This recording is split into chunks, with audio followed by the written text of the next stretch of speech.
Welcome back. My name is Rudy. You're watching Alpha Investments. Kind of a demoralizing, disappointing video I have to make in response to my video. Rudy responds to the video, but it's disappointing. But today, I have to make a small response video to myself regarding a video that was either 24 or 48 hours ago where I had commented about CD rates because I said you could buy a one-year CD and get 4%, so the value of cash is no longer trash, and cash can actually be useful at some point. And apparently, I'm assuming this was commented or spread or shared in a social media, Facebook, private Tinder page, swipe diagonal, because I got like 30, 40 messages of people sending me attacks and threats saying, even Rudy lies about CD rates. And you know, part of me sometimes is just saddened and disappointed by the sheer lack of education and knowledge of the way the world works in 2022. But I do know most of my viewers are genuinely open-minded and interested in learning. And many people are not, lucky, privileged, educated, or had the opportunity to be taught or discuss certain topics, especially in our garbage education system. So many times it's not really the fault of many individual people out there. Sorry, I'm running into something over here. So today, I'm going to go over some basic financial stuff. For those of you who like this kind of thing, I was going to do a whiteboard video on it, but there really wasn't a lot to write down. So today, I want to discuss to you guys the term brokered CDs. I don't think a lot of people understand. When I say, okay, so like, in this video a day or two ago, I said CD rates are 4%. As of the filming of this video, CD rates for 1 year are 4.35, and a 2 year, I'm sorry, that's the treasury rate. I apologize. That's what you can buy a treasury bond. CD rates are 4.15, and a 2 year CD is 4.5. Now I know you get the Timmys in the back, yes, you in the back. Well, my bank pays 1 or 2. Well, not my fault. Use a shitty bank that likes to hose you. So most regional and big boy banks, B of A's, JP Morgan ex-girlfriend, Wells Fargo and your mom, these big banks are making tremendous profits on the yield spread. And I'm not going to get into acronyms or formulas or things of how this stuff works. But essentially, a bank takes your deposits and pays you 0, 0.1, 0.2, and they use that cash. They leave it on your books. So when you log online, you see a number on your screen, but that money is swept to the bank, and the bank has it on their balance sheet, and they lend that money, usually for either car loans, business loans, or mortgages. Okay? So historically, right now, with mortgage rates pushing 7% for a normal prime, good credits, normal FHA loan, regular down payment, first-time home buyer, regular primary rent, not Rudy investment loan, buying a rental house, nothing like that. So if a bank's paying you 0.1 or 0.2, they're lending for 7. Banks are making tremendous profit margins in what they call the spread right now. Now, a local bank also offers CDs. Banks love Timmys and CDs. If you go to a local bank and your local little Timmy's employee says, Rudy, we'll give you 2.5%. We'll lock you in for 2 years. That bank is they walk in the back room and they go, yes! Because if you give them 100 grand, you lock it in for 2.5% for 2 years. They're going to lend that money, and they know that money's going to be there. Because if you break it early, well, they don't have to pay you shit. So here's the thing.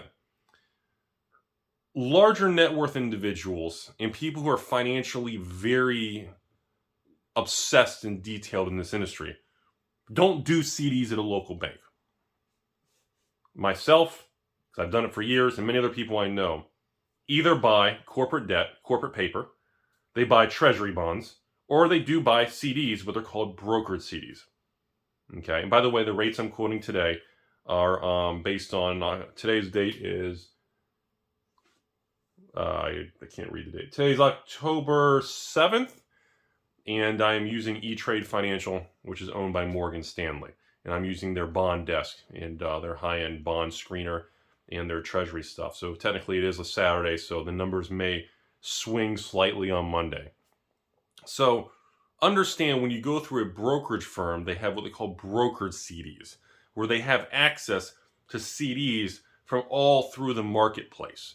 So many times the rates on a brokered CD are higher than your local Timmy Emporium, because they have to be higher and they have to give you access to earn the business, because it's more competitive and it's a more stabilized, kind of tighter spread market.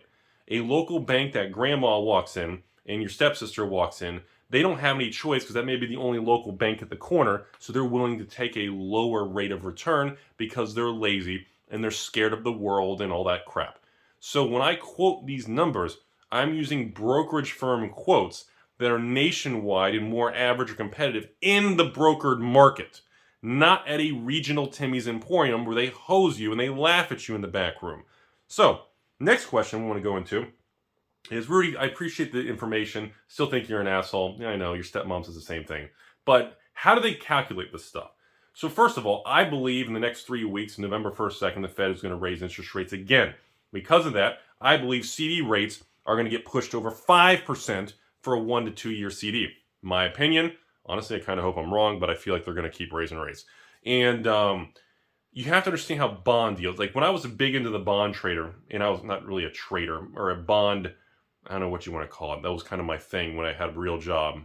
When I was dealing at the bond desk and I was buying and selling corporate paper for a lot of clients, my favorite thing to deal in was not treasuries and brokered CDs, because I thought they were boring. I didn't think there was enough kind of skin in the game. The yields were low because, again, my career was 07 through 2012 was when I was doing all those years there.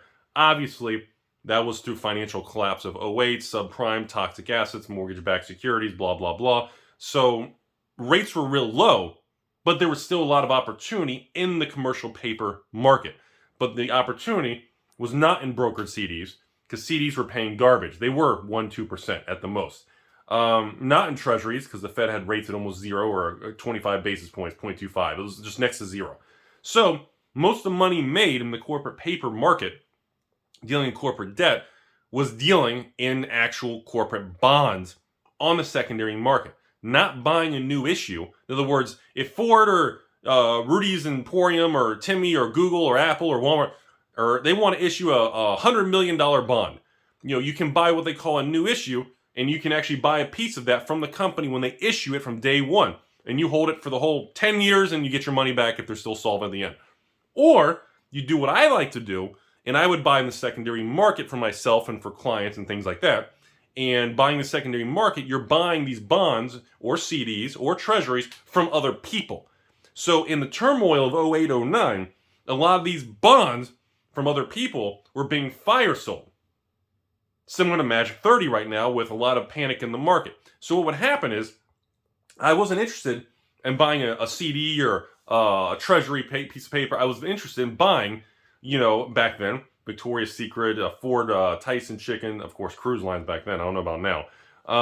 And a ton of different banks. I mean, JP Morgan. I remember Bank of America paper paying 10%.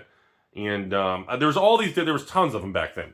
Again, I'm not a licensed advisor. I'm a dude in the basement. I'm just giving you guys a story right now. You want real advice? You may want to talk to a real dude. But the point is, now, when you look at the value of cash, which is no longer trash, you have to take into consideration the value of paper right now. So when I was working at the firm, you would take, I don't want to get into formulas, but essentially you have a risk-free rate, which right now, the 1 year risk-free rate is 4%.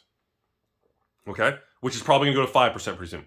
So if the risk-free rate of return is 4%, in other words, if you and I are sitting at the table, we have $1 million in cash, and we say, okay, we put that $1 million, what's the risk-free rate? It's 4%. Okay, so at 4% on $1 million, we make $40,000 a year, which is disturbing because it's already more than the average blue-collar working individual in the United States now. So you can already make $40,000 a year for risk-free, no risk. CD, FDIC insured, blah, blah, blah. So, because of that, I and you, we are going to demand a higher rate of return. Otherwise, why would we take any risk? Why would I buy reserve list cards? Why would I buy Magic 30 when the risk-free rate's 4%? I'm going to need a rate that's 6, 8, or 10 for me to be willing to assume and carry risk load. Okay? So when we get into commercial paper, let's pick on, let me give you guys a story. I don't know what the credentials are today. Don't hold me to it. But I'll give you a story. In 2009, when I bought a big block of Ford bonds, okay? I don't remember what the block was. I think it was 100K or 250K. I bought a block of Ford bonds, okay? The interest on the Ford bonds, the coupon, also known as, I'm going to try to keep this really simple. I don't want to get into too much, folks, was like 5%, okay? And at the time, the risk-free rate was 0. Because CDs were, everything was at 0 because the economy was so bad. The Fed had money machine going to try to just not let the world implode. Banks were going under. It was a different time. So at that time, the Ford bond that I was dealing with in 2009 was paying 5%, but the morons in the secondary market thought Ford was going to collapse. And then the next thing after the risk-free rate was credit risk or default rate, whatever terminology, or in other words, the risk of them not paying. So at that point in time, the risk of them not paying, the market assigned another 4%. So if the risk-free rate was 0, the default rate was 4%. So essentially the bond should have been around 4 or 5%. But then there was all kinds of uncertainty, refi, maybe they call it early, maybe the world comes to an end and they have to restructure, stock goes to 0, all this dumb shit. Because remember, GM and the other guys the stock did go to 0. And the old GM stock did not convert to new GM stock. I remember my job, a lot of clients thought I told them, you got to get out of your GM stock because it's going to 0. And they said, no, Rudy, they're issuing new GM stock. I said, yes, but they're not exchanging you over. You will go to 0 and get a worthless security form. And that is what happened, unfortunately. It was a very sad story. So at that time, the 5% Ford bond was paying 10. The reason it was paying 10 is because these 10-year bonds from Ford were issued 2 years ago. So they had 8 years left on the paper. Okay? But the market was so scared, the credit default risk, the risk of Ford being bankrupt in 2009, because GM and everybody else, was so high, people were dumping the bonds at a panic at 60, 70 cents on the dollar. And I remember you could buy a block of Ford bonds, $250,000 face value piece of paper, and they were selling for like $150,000. And literally, so you collect the interest, you hold for the remainder 8 years, you don't get the other first 2, somebody else held that, and at the end of the 8 years, you get the $250K back, even though you paid $150. You get the face value back, assuming solvency. So, what happens is, you have to understand the way the formulas, and there's formulas for this crap. Functions, f of x equals risk-free rate, plus the default rate, plus interest rate risk, percentage, Bell. There's a technical formula in finance they teach in college and real schools and all that stupid shit. But the reality is, it's based on emotion and perception. And fear is the biggest virus in contagion. Contagion? Fear is the most dangerous thing in the market. Uncertainty and fear lead to panic and people creating their own outcomes and making up their own dumb shit. So, let's go back to the main thing here. So right now, when we talk about the magic market, the Magic 30, the Pokemon, the Weiss, the MetaZoo, the Flesh and Blood, the Yu-Gi-Oh, all these new card games, when we talk about anything in the CCG bubble, you have to understand immediately, for anyone who's higher net worth to park money into this category, they need to be fairly confident the return is going to be well above the risk-free rate for them to park the capital, assume additional risk, carry that burden, and walk through the valley of the shadow of cardboard. And right now, with Wizard making dumbass decisions, pricing things ridiculous, having endless supply, overprinting, the consumer confidence of Wizards in Magic is approaching like all-time lows since maybe the 2000s or Dragon's Maze or Mercadian Mask early 2000s or the Dead era. It's approaching a very bad level. So a lot of the big money stores, evil investors, distributors, they're dumping. Because remember too, a lot of LGSs, and I can't say much about distribution legally, publicly, but a lot of these people have very large lines of credit, leverage, and debt. I am very fortunate that I have engineered and built the Alpha Investments empire, but right now, I am sitting at literally almost 0 debt.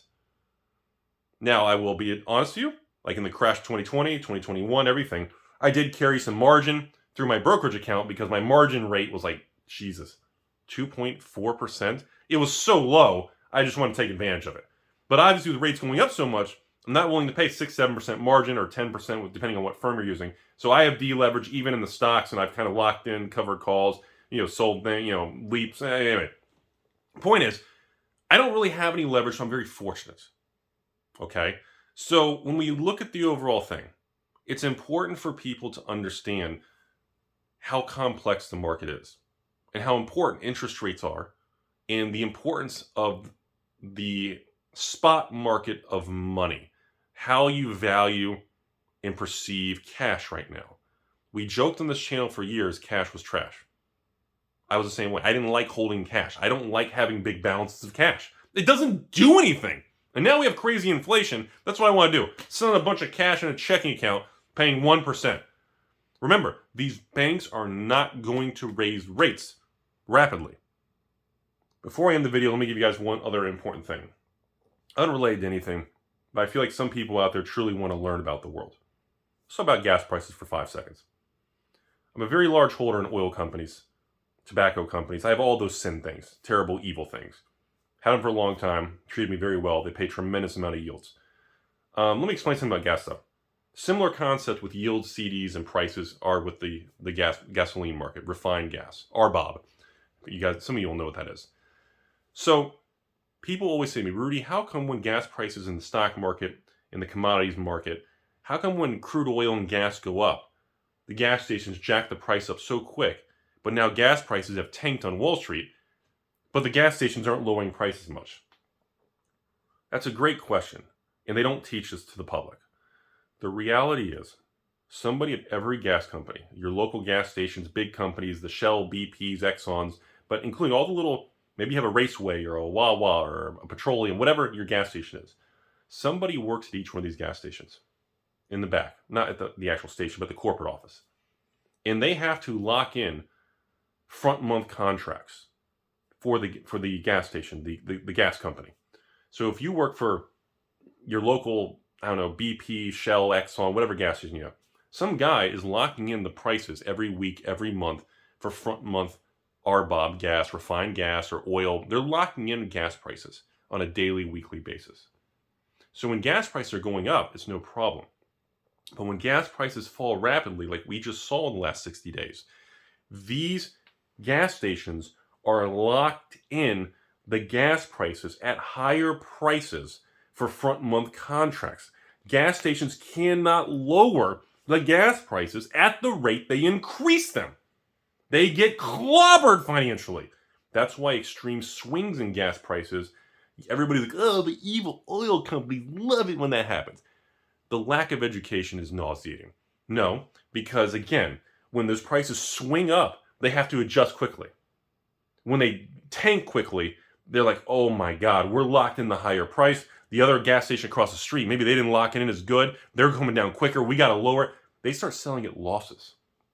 Many gas stations and oil companies in the history of the United States have gone bankrupt due to extreme swings because on the downturn swing, they are locked in the higher gas prices, but the market and their competition is lowering gas prices so quickly, they lose hundreds of millions and they can go bankrupt. It's a very dangerous thing, okay? So I just thought that was a good analogy. So like interest rates and CDs, understand the banks with CDs, light sweet crude, Texas crude, whatever you want to call it, then RBOB, the margin between raw and refined. There's margins there for refiners and oil companies that do refining. And then retail, there's all kinds of behind the scenes. Things are not simple as the Timmys believe. So understand this video's takeaway. Number one, when I quote interest rates and CDs, I am using brokered rates through financial firms, brokerage firms. I am not using your local silly Timmy's bank that underpays you so they can milk you like a Timmy. Number two, the same principle of these rates and risk-free apply to everything. Look, the graded video game market, annihilated. If you bought in any of these graded video games, do I have my graded Zelda that I bought 4 years ago for like $400? Where'd I put it? I guess I put it back in storage. Anyways, and that thing went to like 10, 20 grand, and now it's back down to maybe 1,000. If you had paid 15 grand for a graded NES Zelda, and now it's probably worth a couple grand. You're down 80, 90%. And I'm sorry, but it's not going to go back anytime soon. Maybe not even in your lifetime, because it was a truly bubble. It was manipulated by shady people. It is what it is. So again, we are in a time where a lot of that stuff that was purchased in the collectible world, video game world, the Rudy action figure world, the Rudy blow-up doll world, the stock market, the crypto market, was all priced because of extreme leverage and people who are leveraged 2 to 1, 4 to 1, 5 to 1, 10 to 1. I know people who buy triple leveraged, ETFs on Wall Street, and then they buy them on margin. So they're like 6x leverage. You have a downturn, you don't live to fight another battle.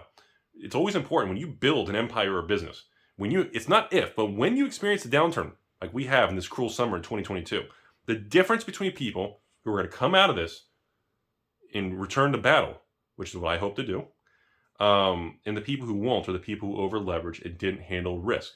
Because in the good times, nobody sees the downside risk. So I hope you guys learned something today.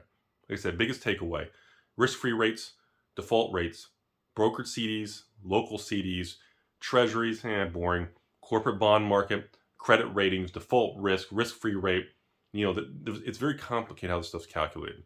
So when people on the surface quote something and say, Rudy's lying because he quoted 4% and let's all send him a mess, it's disappointing because that tells me how many people aren't informed in the amounts that they should be, because that's just sad. It's disappointing. So I hope you guys learned something, and this is another reason why we're seeing continued bear markets in the equity markets, in collectible markets, graded video game markets, and a lot of these things, because, well, a lot of leverage has been pulled out of the market due to higher rates and cash no longer being trash. So I hope you guys learned something today. I know, not really a normal Rudy video, magic video, but this whole thing about Rudy lying on CD rates was just so outrageous. I usually don't like Rudy responds to Rudy. I do it like once a year, but sometimes it's just really disappointing. I think it's the best way to say it. Have a beautiful day, folks.